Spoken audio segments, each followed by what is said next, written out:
Dear ladies and gentlemen, I would like to send my thanks to the European Committee of the Regions, the European Regional and Local Health Authorities, and Diputación Provincial de Lugo. Not only for today's event as part of the European Week of Regions and Cities, but for your efforts on aging and demographic change. Looking at demographic change over the past 10 years, the median age in the EU has increased by over 2 years, reaching 43.9 in 2020. By 2050, it is projected to rise to 48.2 years. This trend has a significant impact on people's everyday lives and on our societies. It has implications for economic growth, fiscal sustainability, health and long-term care, well-being and social cohesion.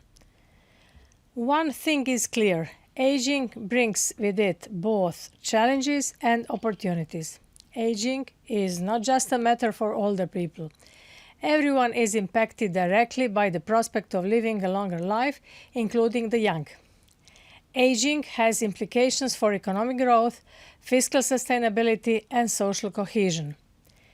It offers new opportunities through the silver and care economies. As we lead the fight to protect lives and livelihoods during the COVID-19 pandemic, we must not lose sight of a remarkable development. Never before have so many Europeans enjoyed such long and healthy lives. This shows the success and strength of our social market economy and social protection system.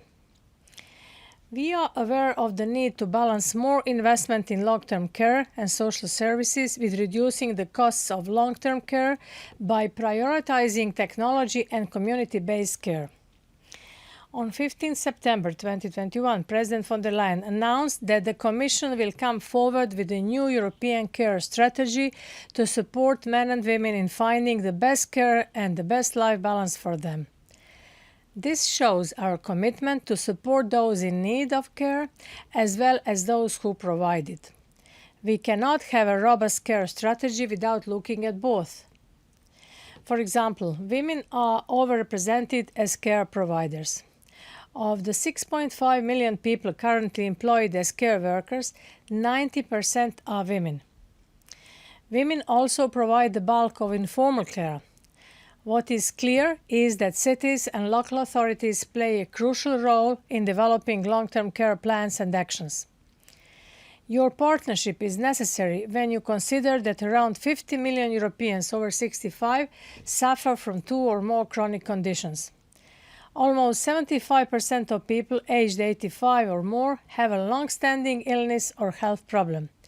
70% to 80% of healthcare expenditure in the European Union, approximately 700 billion euros, is reserved to treat chronic diseases. These costs are expected to increase in the coming years.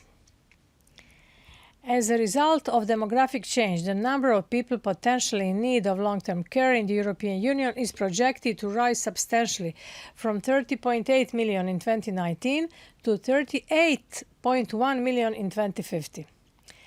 This will lead to a drastic increase in demand for long-term care services. In addition, we must understand that some regions face a twin challenge of low income and declining population. With 39 million people living in mostly rural areas, the stakes are high. And when it comes to digital technologies, we can see how such technologies boost productivity and innovation across all sectors of economy, making our lives easier and safer in everything we do. The COVID-19 crisis has highlighted the role of digital technologies and accelerated Europe's digital transition. Indeed, the infrastructure for digital connectivity is an essential and even life-saving one for many people, as their health and well-being, lives and livelihoods depend on it. A better broadband network in EU regions could have a positive impact on the provision of health services such as telemedicine to all Europeans. Demographic change and aging offer new economic opportunities for businesses and innovation, for example, in the silver economy. Older consumers comprise a large part of the economy and their share will continue to grow. We must grasp the economic opportunities and innovative character of the silver economy. The Green Paper on Aging highlights the importance of supporting new technologies and business models. How can we best harness the opportunities presented by an aging population? What comes to mind is the idea to use demographic change as the spark for creating new developments. I think of innovative technologies, products and services that are leading to a shift in demand for products and services reflecting the needs and preferences of older people. The silver economy is expected to grow by about 5% a year to 5.7 trillion in 2025. If ranked among sovereign nations, the European silver economy would be the third largest economy in the world. This would put it behind only the USA and China, and it will continue to grow. Digital technologies such as monitoring devices and sensors, telemedicine, integrated care, or robots can take over basic activities in health, prevention, self-monitoring, and long-term care. And this would allow care workers to focus on more complex activities and devote more attention to individual patients. In addition, digital innovation can be applied to smart homes and mobility and public transport with the help and investments of cities and local authorities.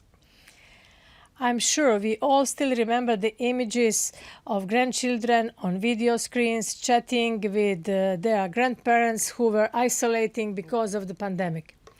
In many ways, this is an example of intergenerational solidarity as we see how the young can encourage and help the older generations in adapting to new technologies. No matter what age we are, it is important that we remain open to learning. It is a lifelong activity that supports healthy and active aging. Learning together, including between generations, helps us all to better face the challenges ahead. I want to thank you for your work, and I look forward to our continued collaboration.